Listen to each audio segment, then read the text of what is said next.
Lady Calith stood frozen in the medical bay of the Galactic Flight Academy, watching as the biotechnician stepped back from the examination table. Her hands trembled slightly, though she kept her face carefully neutral. She was Velaran nobility, after all. Showing weakness was not an option. But inside, her world was crumbling. Thornwing lay on the massive platform designed for dragon examinations, his dark green scales dulled with pain. His breathing came in ragged bursts, and every few seconds his body would shudder involuntarily. The sight made Calith's chest ache in a way she'd never experienced before. The neural pathways connecting his brain to his wings are completely severed, the lead biotechnician said matter-of-factly, as if he were discussing a broken piece of machinery rather than a living being. The damage occurred during the combat drill when he collided with the training barrier. The impact was too severe. Calith swallowed hard. But you can repair it.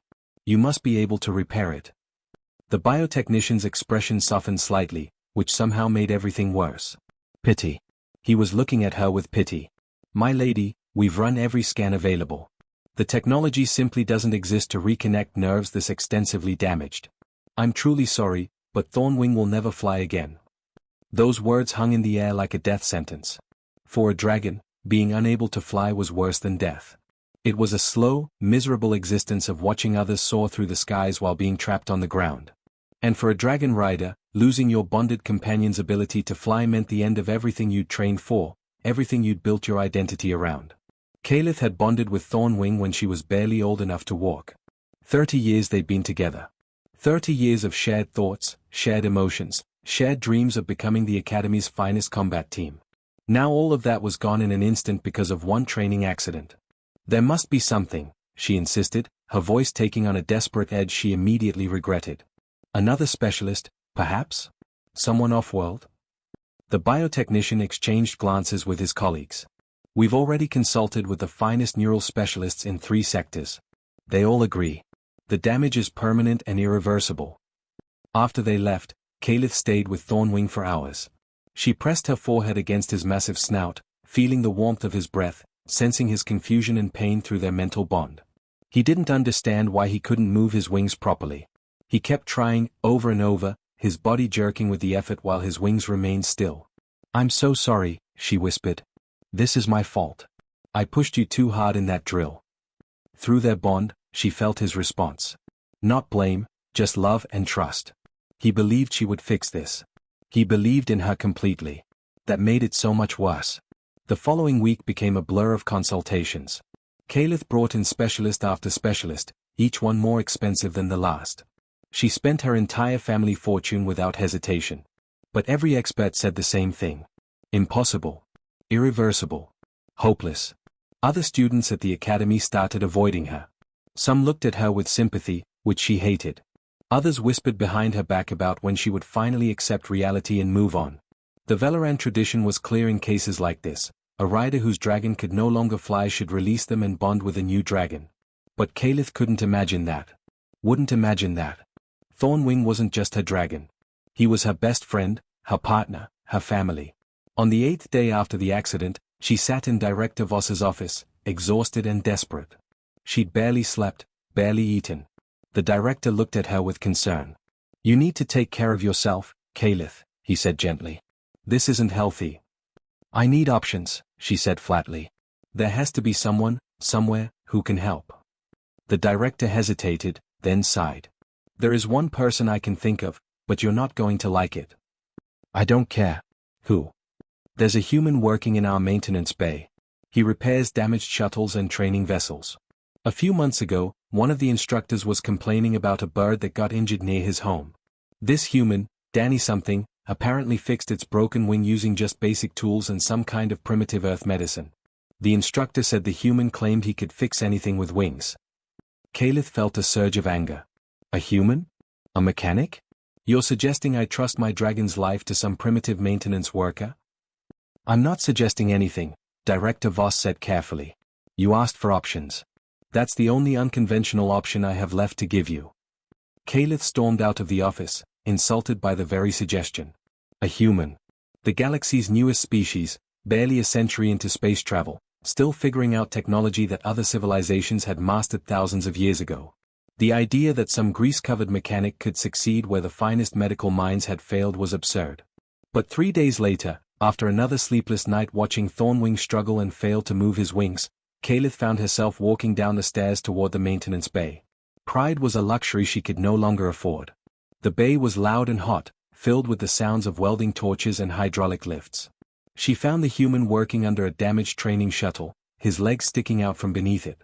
He was humming some earth tune she didn't recognize. "You," she called out sharply. "Human." The humming stopped. A moment later, the human slid out from under the shuttle on a wheeled platform. He was younger than she expected, maybe in his 30s by human standards, with dark hair and grease smeared across his forehead. When he saw her standing there in her noble house colors, he sat up quickly. "Can I help you?" he asked, his tone friendly despite her obvious hostility. "Your name is Danny?" "Danny Cooper, yes m. And you're Lady Kalith. Everyone knows about your dragon. I'm real sorry about what happened." His sympathy felt genuine, which somehow irritated her more. She didn't want sympathy from a human mechanic. She wanted solutions. "Director Voss mentioned you once claimed you could fix anything with wings." Danny stood up, wiping his hands on a rag. "I did say that, yeah. Why do you ask?" Kalith's pride warred with her desperation. The desperation won. "My dragon Thornwing needs help. The biotechnicians say his condition is hopeless. And you want me to take a look at him?" The presumption in his voice made her bristle. "I want to know if you actually believe you can help, or if you were simply boasting." Danny studied her face for a moment, and she was surprised by the intelligence she saw in his eyes. This wasn't some simple-minded labor. "I'd need to examine him first before making any promises. But yeah, I'd like to try." "Fine," Kalith said curtly. "Follow me." As she led him toward Thornwing's stable, she kept glancing back at him. He carried a battered old toolkit that looked like it had been assembled from spare parts. This was a mistake. This was absolutely a mistake. But what choice did she have left? Danny followed Kalith through the pristine hallways of the Academy's dragon stables, his worn boots squeaking against the polished floor. She walked 3 steps ahead of him, her posture rigid, making it clear she didn't want to be seen with him. He didn't take it personally. He'd dealt with plenty of people who looked down on humans before. The stable was enormous, designed to house creatures that could grow as large as small aircraft. Thornwing occupied one of the larger stalls near the end. As they approached, Danny could hear the dragon's labored breathing echoing off the walls. Kalith stopped at the entrance. "This is Thornwing." Danny set his toolkit down and stepped inside slowly. The dragon was massive, easily 40 feet from snout to tail, with scales that shimmered between green and gold in the light. Right now, those scales looked dull, lifeless. Thornwing's eyes tracked Danny's movement, and there was intelligence there. Pain too, but mostly just confused sadness. "Hey there, big guy," Danny said softly, keeping his movements slow and deliberate. "I'm Danny. Mind if I take a look at you?" Kalith crossed her arms. "He can't understand you. The translation devices don't work on dragons." "Maybe not the words," Danny said, moving closer. "But tone matters. Animals back on Earth, they always knew when you were trying to help." He reached out carefully, letting Thornwing sniff his hand first, then placed his palm against the dragon's scales. They were warm, almost hot to the touch. "What are you doing?" Kalith asked impatiently. "Shouldn't you be running scans or tests or something?" "In a minute. First, I need to understand him." Danny kept his hand on Thornwing's side, feeling the rise and fall of breathing, the tension in the muscles. He walked slowly around the dragon, observing everything. The way Thornwing held his wings. The slight tremors that ran through his body. The way his talons gripped the floor. After about 15 minutes of this, Kalith's patience snapped. "Are you going to do anything useful, or just pet him?" Danny pulled a small scanner from his toolkit and began running it along Thornwing's spine. "Your biotechnicians already did the fancy tests, right? Told you the neural pathways were severed." "Yes. That's what I already said." "Right. So doing the same tests will just give us the same answer." Danny studied the readout on his scanner, frowning. He moved to Thornwing's wings, examining where they connected to the body. Then he did something that made Kalith step forward in alarm. He pressed his fingers firmly into the muscle and tissue around the wing joint. Thornwing's wing twitched. It was tiny, barely noticeable, but Danny saw it. More importantly, he felt it. "The pathways aren't completely dead," Danny said, mostly to himself. "They're disrupted. Confused. Like the signals are trying to get through but taking wrong turns." Kalith moved closer despite herself. That's impossible. The scans showed complete severance. The scans showed what they were programmed to look for, Danny said, still examining the wing. But nerves are tricky things.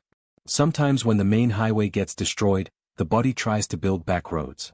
Little pathways that aren't on any map. He looked up at her. His brain is still trying to talk to his wings. The message just isn't getting through clearly. So what does that mean? Danny sat back on his heels, thinking. It means maybe we can teach his brain to find new routes.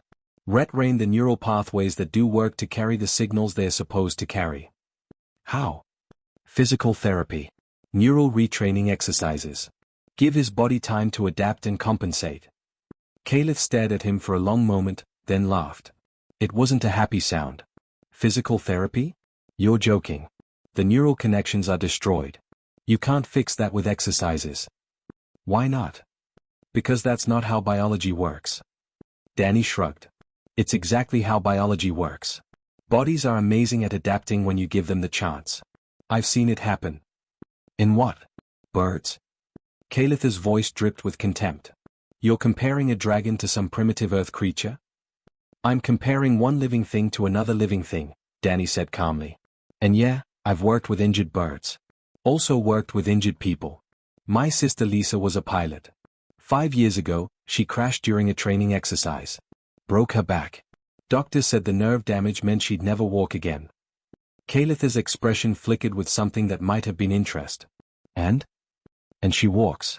Took 2 years of brutal physical therapy, retraining her nervous system to use pathways that weren't meant for leg movement. Her body found a way because she didn't give up. Danny looked at Thornwing. Dragons are tougher than humans. If anyone can adapt, it's him. This is ridiculous, Kalith said, but her voice had lost some of its certainty.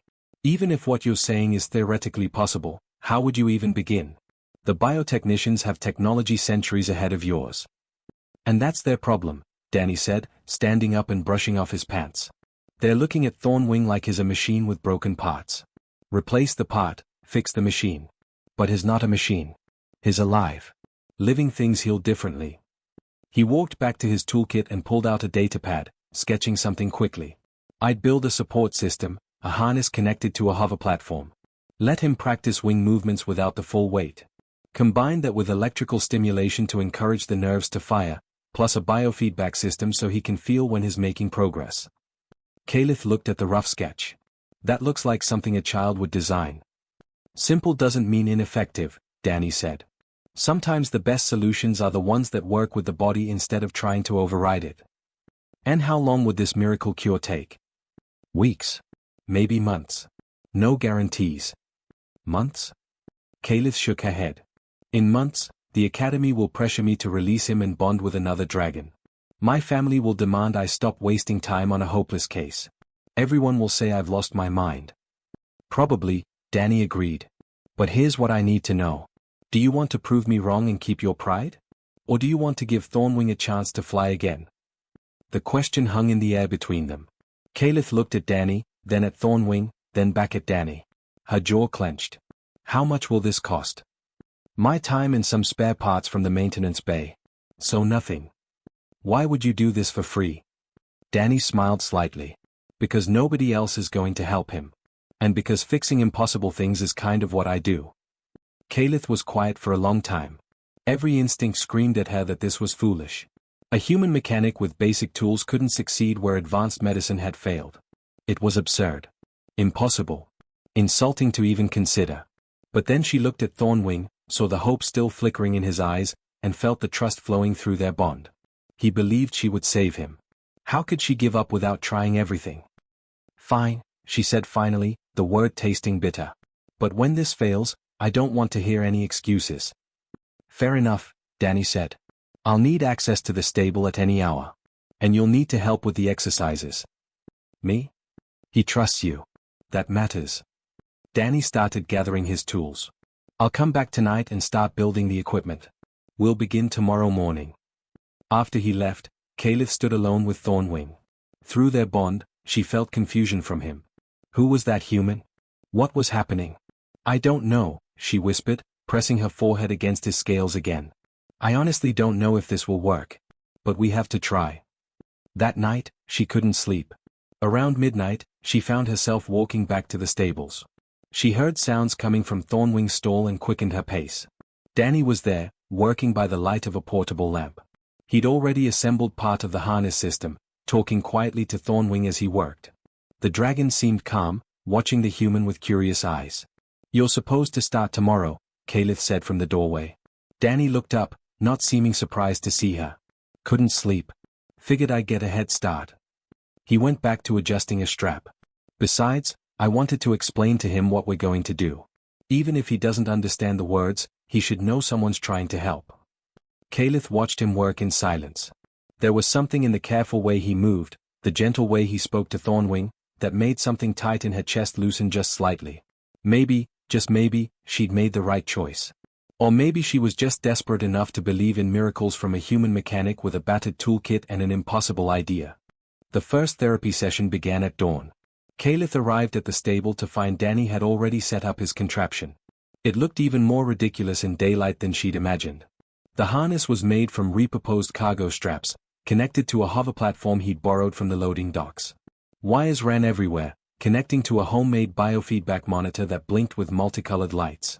"This is your miracle cure?" Caliph asked, unable to hide her skepticism. Danny was adjusting one of the straps. "Looks aren't everything. Help me get him positioned." Getting Thornwing into the harness took nearly an hour. The dragon was cooperative but confused, and his size made everything difficult. Other students began arriving for their morning training, and Caliph could feel their eyes on her. Whispers followed every movement. "Is that Lady Caliph? What is she doing with that human? I heard she's lost her mind over her dragon." Caliph's face burned with humiliation, but she forced herself to focus on the task. Once Thornwing was secured, the hover platform lifted him just enough that his weight was supported while his wings could move freely. "All right, buddy," Danny said, placing sensors along Thornwing's wings. "We're going to start simple. Just try to extend your right wing." Nothing happened. "Give it time," Danny said. He adjusted something on his monitor, and Caliph felt a slight electrical pulse through the bond with Thornwing. The dragon's muscles twitched involuntarily. "What was that?" she demanded. "Electrical stimulation. Reminding his nerves what they're supposed to do." Danny made another adjustment. "Try again, Thornwing. Right wing." Again, nothing. They repeated the exercise for 2 hours. "Extend the wing. Retract it. Extend it." Over and over. Thornwing tried. Caliph could feel his effort through their bond, feel his frustration growing. But his wings barely moved beyond small involuntary twitches. By the time other riders were finishing their morning flights, swooping and diving through the sky overhead, Thornwing was exhausted. Danny helped Caliph lower him from the harness. "That's enough for today," Danny said. "That's it." Caliph stared at him. 2 hours of nothing. 2 hours of his brain trying to remember how to talk to his wings. "That's not nothing." Danny packed up his equipment. "Same time tomorrow." The next day was no better. Nor the day after that. Word spread through the academy about what Caliph was attempting. The reactions ranged from pity to outright mockery. "She's wasting her time with a human," one rider said loudly enough for Caliph to hear. "Everyone knows they are barely capable of fixing their own ships, let alone a dragon." Another student, a stuck-up Velaran named Thex, approached her directly in the dining hall. "My family has connections to the finest dragon breeders in the sector. When you finally accept reality, I could arrange for you to bond with a replacement. A real dragon, not that crippled creature." Caliph nearly threw her food at him. Only Danny's gentle reminder that evening kept her focused. "Anger's normal," he said. "But don't let them distract you. Thornwing needs you present." By the second week, some of the other instructors started pressuring Caliph to give up. "This is cruel," one of them said. "You're prolonging his suffering. The humane thing would be to accept what the medical experts have told you." Even Director Voss called her in. "I'm not ordering you to stop," he said carefully. "But the Academy board is concerned. They think you're becoming obsessed. Perhaps taking some time away from Thornwing would give you perspective." "Perspective?" Caliph's voice was icy. "Or would it make it easier for them to pressure me into giving up on him?" The director sighed. "Just consider taking care of yourself too. You look exhausted." He was right. Caliph had dark circles under her eyes. She'd stopped attending social functions, Stopped maintaining her appearance the way Velaran nobility was expected to. All her energy went into the therapy sessions with Thornwing. The worst part was that after 3 weeks, there was still no real progress. Yes, Thornwing's muscles were stronger. Yes, the involuntary twitches were becoming slightly more controlled. But he still couldn't move his wings with any real purpose. Danny remained infuriatingly optimistic. These things take time, he kept saying. The body heals on its own schedule, not ours. But Calith's patience was wearing thin. On the 24th day, during an especially difficult session, Thornwing tried desperately to extend his wings. His entire body shook with effort. Through their bond, Calith felt his determination, his desperate desire to fly again, to not disappoint her. And nothing happened. Thornwing collapsed in the harness, completely spent. His breathing came in ragged gasps. Through their bond, Calith felt something she'd never felt from him before. Hopelessness. He was giving up. Something inside her snapped. "This is pointless," she shouted at Danny, her voice cracking. "Can't you see? You've given us false hope. 3 weeks of this torture and nothing has changed." Danny set down his equipment calmly. His muscle strength has improved by 40%. His nerve response time has decreased by. "I don't care about statistics." Calith was yelling now, all her frustration and fear pouring out. "He still can't fly. He'll never fly. You don't understand because you're just a human who fixes broken machines. You think everything can be repaired with enough patience and spare parts, but some things are broken beyond repair." Her voice broke on the last words. "Some things can't be fixed, no matter how much you want them to be. No matter how hard you try." The stable fell silent except for Thornwing's heavy breathing. Other students who'd been watching from a distance quietly left. Even the usual sounds of the academy seemed muted. Danny stood there, grease on his hands, looking at her with those calm eyes that made her want to scream. "You done?" he asked quietly. "I don't know why I listened to you," Calith said, her voice dropping to barely above a whisper. "Everyone was right. This was foolish. I should have accepted reality from the beginning." Danny walked over to one of the supply crates and sat down heavily. "My sister Lisa, the pilot I mentioned? When she was going through her therapy, about 2 months in, she had a breakdown just like this. Screamed at her doctors, at our parents, at me. Said we were all torturing her with false hope. Said she'd rather die than keep trying and failing every single day." Calith wiped at her eyes angrily. "What happened?" "Our dad sat with her that night. Didn't try to motivate her or give her a pep talk. Just asked her one question. He said, 'Lisa, if you quit now, will you spend the rest of your life wondering what would have happened if you'd kept trying?' And that magically fixed everything." "No," Danny said. "She kept trying because the alternative was living with regret. And some days were worse than others. Some days she made no progress at all. Some days she went backwards." He looked at Thornwing. But eventually, her body figured it out. Not because of some miracle or magic. Just because she didn't give up on the days when giving up would have been easier. Calith looked at Thornwing, who was watching her through exhausted eyes. Through their bond, she felt his trust. Even now, even after weeks of failure, he trusted her completely. "I'm so tired," she whispered. "I know," Danny said. "Being tired is okay. Taking a day off is okay. Crying is okay. What's not okay is quitting when we don't know yet if it'll work. What if it doesn't work? Then at least you'll know you tried everything. And Thornwing will know you never gave up on him." Danny stood up and started packing his equipment. "Go get some rest. Real rest. We'll skip tomorrow's session. You both need it." That night, Calith stayed in the stable with Thornwing. She sat against his side, feeling the warmth of his scales, listening to his breathing slowly return to normal. Through their bond, she sent him feelings of love and apology and hope, even though her own hope felt paper-thin. She must have dozed off, because she woke to find Danny had returned. It was well past midnight.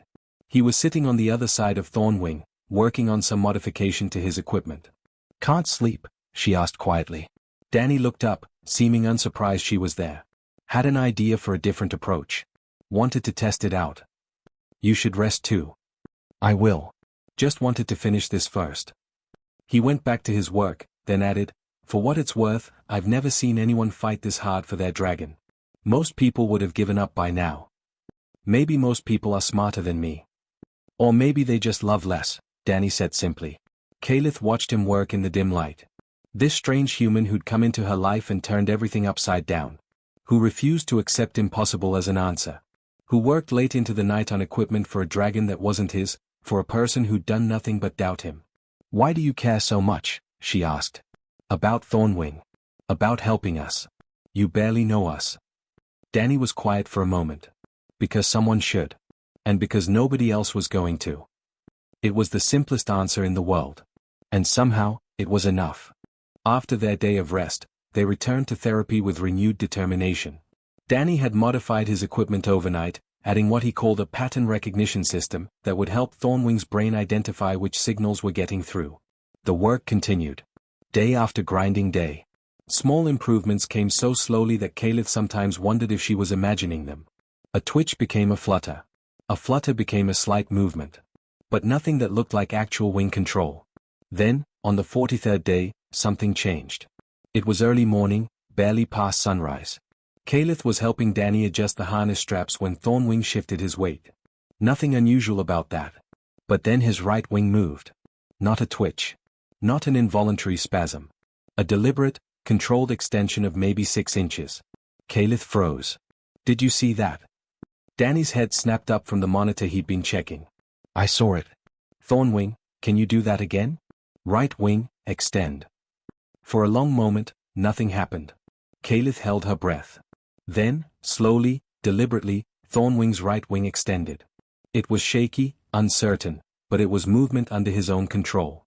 "Oh my stars," Kalith breathed. Through their bond, she felt Thornwing's surprise and excitement. He'd felt it too. He'd actually controlled his wing. Danny's face broke into the biggest smile she'd ever seen. "That's it. That's what we've been working for." He quickly typed notes into his datapad. His brain found a pathway that works. Now we just need to strengthen it. "Do it again," Kalith said urgently. "Thornwing, please, do it again." The wing extended once more, a little smoother this time. Then the left wing moved too, just slightly. Kalith felt tears streaming down her face, and for once she didn't care who saw. From that moment, progress came faster. Not easy, not quick by any normal standard, but measurable. Each day, Thornwing's control improved. The movements became more confident. Within a week, he could extend both wings fully. Within 2 weeks, he could hold them extended for several minutes. Other students began gathering to watch the sessions. The mockery had stopped. Now there was curiosity, even awe. The biotechnicians who declared the case hopeless came to observe, scanning Thornwing with confused expressions. "This shouldn't be possible," one of them muttered, studying the neural scans. "The pathways he's using, they're not the normal flight control nerves. His brain has completely rerouted the signals through secondary and tertiary nerve clusters. I've never seen anything like it." "Human ingenuity," Kalith said, catching Danny's eye. He gave her a small smile. Director Voss visited the stable one morning, watching as Thornwing practiced wing movements. "I owe you an apology, Mr. Cooper," he said. "And you as well, Lady Kalith. I doubted this would work." "Everyone did," Danny said without resentment. "Can't blame people for being realistic." "There's realistic, and then there's giving up too soon," the director said. "You've taught us something valuable here." But the real test was still ahead. Moving wings while supported by a harness was one thing. Actually flying was another entirely. Flight required strength, coordination, and the ability to support his own massive weight. Danny spent another 2 weeks gradually reducing the support from the harness, letting Thornwing carry more and more of his own weight. The day they decided to attempt actual flight, it felt like the entire academy showed up to watch. The news had spread. Even some off-world visitors came, curious to see if the impossible was really about to happen. Kalith felt sick with nerves. What if he couldn't do it? What if they'd come this far only to discover that hovering wasn't the same as real flight? Danny must have sensed her anxiety. "He's ready," he said quietly. "Trust him. Trust yourself." They'd set up safety nets and hover drones programmed to catch Thornwing if he fell. Danny had insisted on every precaution. "No point getting this far just to risk injury," he'd said. Thornwing stood in the center of the flight yard. Without the harness for the first time in weeks, he looked smaller somehow. Vulnerable. Kalith approached him, pressing her forehead to his snout. "You can do this," she whispered. "I know you can." Through their bond, she felt his nervousness mixed with determination. He wanted to fly. Needed to fly. This was what dragons were meant to do. Kalith climbed onto his back, settling into the familiar riding position. Her hands trembled as she gripped the riding handles. Through their bond, she sent feelings of confidence and love, even though her heart was pounding so hard she could barely breathe. "Whenever you're ready," Danny called from below. He stood near the control pad for the safety drones, ready to activate them in an instant if needed. Kalith took a deep breath. "All right, my friend. Let's show them what we can do." Thornwing spread his wings. The crowd fell silent. Even the wind seemed to hold its breath. Then Thornwing bent his legs and pushed off from the ground. For a terrifying moment, Kalith thought they would fall. Thornwing's wings beat frantically, his movements uncoordinated. They rose maybe 10 feet, wobbling dangerously. But they were rising. Thornwing's wings found a rhythm. It wasn't graceful. It wasn't smooth. His left wing dipped lower than his right, and he had to overcorrect constantly. But he was flying. Actually, genuinely flying under his own power. The crowd erupted in cheers. Kalith barely heard them. She was laughing and crying at the same time, feeling Thornwing's joy and triumph flooding through their bond. He managed a shaky circle around the flight yard, gaining confidence with each wing beat. They stayed up for maybe 3 minutes before Thornwing's strength gave out. His landing was rough and ungainly, nothing like the smooth touchdowns he used to perform. But as his feet hit the ground and he stumbled slightly, Kalith didn't care. They'd done it. Against every prediction, every expert opinion, every piece of conventional wisdom, they'd done it. She slid off Thornwing's back and immediately ran to Danny. Without thinking, she threw her arms around him. "Thank you," she sobbed into his shoulder. "Thank you, thank you, thank you." Danny hugged her back, and she felt him shaking slightly too. "You both did the work," he said. "I just gave you the tools." The other students crowded around, everyone talking at once. Questions flew from every direction. How did you do it? What was the secret? Can you help other injured dragons? The biotechnicians pushed through the crowd, their scanning equipment already out. "We need to document this," one said excitedly. "The neural adaptation patterns could revolutionize how we approach nerve damage treatment." Kalith barely paid attention to any of it. She stayed close to Thornwing, one hand on his scales, feeling his exhaustion and happiness through their bond. They'd need to build up his strength. The flight had been short and clumsy. It would take more weeks, maybe months, before he could fly like he used to. But none of that mattered right now. Because Thornwing had flown. Her best friend, her partner, her family had spread his wings and taken to the sky again. Later that evening, after the crowds had dispersed and the excitement had died down, Kalith found Danny back in his workshop. He was cleaning tools, preparing to return them to their proper places. "You're not staying to celebrate?" she asked. Danny shrugged. "Not really my style. Besides, I've got a shuttle engine that needs work tomorrow." "Just like that? Back to normal?" "This is normal for me," Danny said with a smile. "Fix something, move on to the next thing that needs fixing." Kalith shook her head in amazement. "You changed everything for us. You gave us our lives back.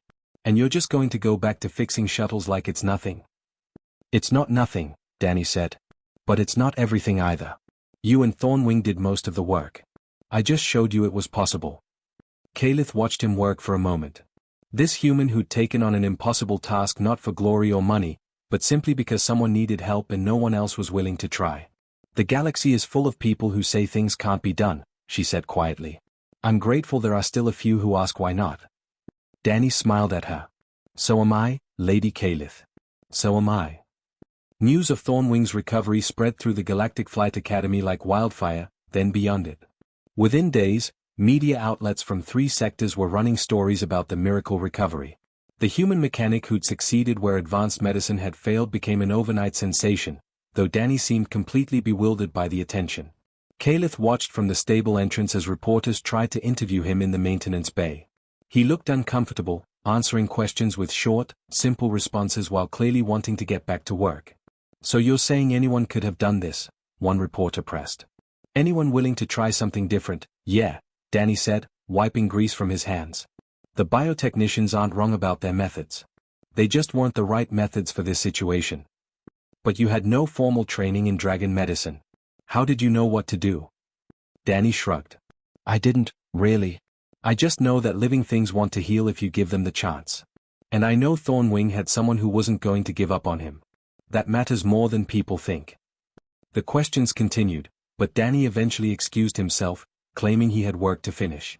Caliph smiled at that. Even with all this attention, he remained exactly who he'd always been. The real chaos came from the requests for help. Within a week, Danny's workspace was flooded with messages from dragon riders across the galaxy. Injured dragons that had been declared hopeless cases. Families desperate for any chance at recovery. The Academy administration didn't know how to handle it all. Director Voss called a meeting with Danny and Caliph. "We've received over 300 requests for your services, Mr. Cooper. Noble families, military units, even the Velaran royal household has inquired. They're offering substantial compensation." Danny looked overwhelmed. "I can't help 300 dragons. I'm just one person." "Which is why the Academy Board wants to offer you a position," Director Voss said. "Chief of Rehabilitation Medicine. Would build you a proper facility, give you a team, resources. You could train others in your methods." It was an incredible offer. The kind of position that would set Danny up for life, give him status and respect throughout the galaxy. Caliph waited for him to accept, already feeling a strange sadness at the thought of losing her friend to such important work. But Danny shook his head. "I appreciate it, I really do. But I'm not a doctor. I'm a mechanic. If I take that position, I'd spend all my time in meetings and administration. That's not who I am." "Then what do you suggest?" the director asked. "We can't simply ignore all these requests." "Train your biotechnicians," Danny said. "Not to replace what they do, but to add to it. Teach them to think about alternative approaches. To see patients as living beings that can adapt, not just problems with single solutions. I'll help set up the training program, share everything I learned. But then I need to get back to my actual job." Director Voss looked stunned. "You're turning down a position that would make you one of the most respected medical professionals in the sector." "I'm a mechanic," Danny repeated firmly. "A pretty good one, I think. That's what I want to be." Over the next few weeks, Danny did exactly what he'd promised. He worked with the Academy's medical staff, showing them his methods. Some of the biotechnicians were resistant at first, their pride wounded by a human mechanic teaching them their own field. But when they saw the results, when they started successfully treating cases they'd previously written off as hopeless, their attitudes changed. Caliph attended some of these training sessions, watching Danny explain concepts in his simple, straightforward way. He never talked down to anyone, never made them feel foolish for not thinking of these approaches before. He just shared what he knew and encouraged them to experiment. Meanwhile, Thornwing's recovery continued. His flights grew longer and more controlled each day. The clumsiness faded. The strength returned. 2 months after that first wobbling flight, he performed a barrel roll that left the watching students speechless. But Caliph knew there was still something she needed to do. Something public and important. She called for a formal assembly of the entire academy. Students, instructors, staff, and visiting dignitaries all gathered in the Great Hall. Danny tried to skip it, claiming he had a damaged shuttle that needed attention, but Caliph had Director Voss personally escort him there. When everyone was assembled, Caliph stood at the podium. She wore her formal house colors, every bit the noble lady she'd been raised to be. Danny stood off to the side, looking like he wanted to disappear. "I stand before you today to acknowledge a debt," Caliph began, her voice carrying through the hall. "And to confess a failing." The room fell silent. Public confessions were rare among Velaran nobility. Admissions of failure were almost unheard of. "When my dragon Thornwing was injured, I sought help from the finest medical minds in multiple sectors. When they told me nothing could be done, I accepted their expertise. But when Director Voss suggested I speak with a human mechanic, I was insulted. Offended that he would even suggest such a thing." She paused, letting her words sink in. "I went to Danny Cooper expecting him to fail. I mocked his methods. I questioned his intelligence. I treated him with contempt because I believed my species, my education, my status made me superior. I was wrong." Danny shifted uncomfortably, but Caliph continued. "Danny succeeded not despite being human, but because of the qualities that make humans remarkable. He saw possibilities where we saw only limitations. He combined ancient wisdom with new technology. He refused to give up when giving up would have been easier and more logical. Most importantly, he treated Thornwing not as a problem to be solved, but as a living being who deserved compassion and patience." She stepped away from the podium and walked to where Danny stood. From her robes, she withdrew a crystal that glowed with soft blue light. Gasps rippled through the crowd. It was a house token, one of the highest honors a Valoran noble could bestow. Danny Cooper, I present you with the token of House Calith. You are hereby recognized as a friend and ally of my family, with all the rights and protections that entails throughout Valoran space. Danny took the crystal hesitantly. Lady Calith, I don't need. I know you don't need it, she said softly, so only he could hear. But I need to give it. Please. He nodded and accepted the token. The crowd erupted in applause, though Danny looked more embarrassed than honored. Calith raised her hand for silence. But the real lesson here isn't about one human or one dragon. It's about how we approach problems. How we treat those who are different from us. How we balance respect for expertise with openness to new ideas. She looked directly at the biotechnicians in the audience. The greatest wisdom is knowing what you don't know. And having the humility to learn from anyone, regardless of where they come from. After the ceremony, people crowded around Danny, congratulating him and asking questions. Calith watched from a distance, smiling. He handled it all with the same patient grace he'd shown throughout Thornwing's recovery. Later that evening, she found him exactly where she expected, back in his workshop, using her house token as a paperweight while he worked on shuttle schematics. You're using a priceless crystal as a paperweight, she said from the doorway. Danny looked up and grinned. It's the perfect size. Besides, I figure if it's mine, I can use it however I want. Calith laughed, a genuine sound of joy that felt foreign after months of stress and worry. She walked over to his workbench. I meant what I said in the assembly. About being wrong, about learning from you. You weren't wrong about everything, Danny said. The biotechnicians know way more than I do about dragon biology. I just had different experience they could learn from. That's how progress works, people with different knowledge working together. Through the workshop window, they could see Thornwing in the distance, practicing aerial maneuvers with other dragons. His flight was nearly perfect now, maybe even better than before because of all the strength training. He executed a complex spiral dive that made Calith's heart soar with pride. His showing off, Danny observed. He's earned the right, Calith said. She watched her dragon for a moment longer, then added, we both have. So what's next for you two? Danny asked. Back to combat training? Eventually. But first, I've been thinking. Calith turned to face him. You're training the medical staff in your rehabilitation methods. But there are other injured dragons out there, in places that won't hear about those methods for years. I want to help spread what we've learned. That's a good idea. I was hoping you might help. Not full-time, she added quickly, seeing his expression. But maybe consult on difficult cases? Teach riders how to work with their dragons during recovery? Danny considered it. I could do that. Set up remote consultations, video training sessions. Keep it flexible so I can still do my regular work. Perfect. Calith smiled. Partners? Partners, Danny agreed, shaking her hand. As she left the workshop, Calith felt something she hadn't felt in months, peace. Thornwing was healed and getting stronger every day. She'd learned humility and gained a true friend. And somewhere in the galaxy, other injured dragons would get the help they needed because one human mechanic had refused to accept impossible as an answer.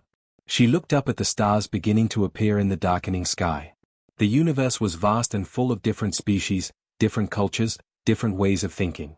For too long, she'd believed her way was the only way. Her knowledge was the only knowledge that mattered. Danny had taught her better. Not through lectures or lessons, but through simple, stubborn compassion and the willingness to try what others wouldn't. In the distance, Thornwing called out, his voice echoing across the academy grounds. Through their bond, Calith felt his contentment and joy. He was whole again. They both were. And it had all started because a human mechanic with a battered toolkit had looked at an impossible situation and asked the most human question of all, why not?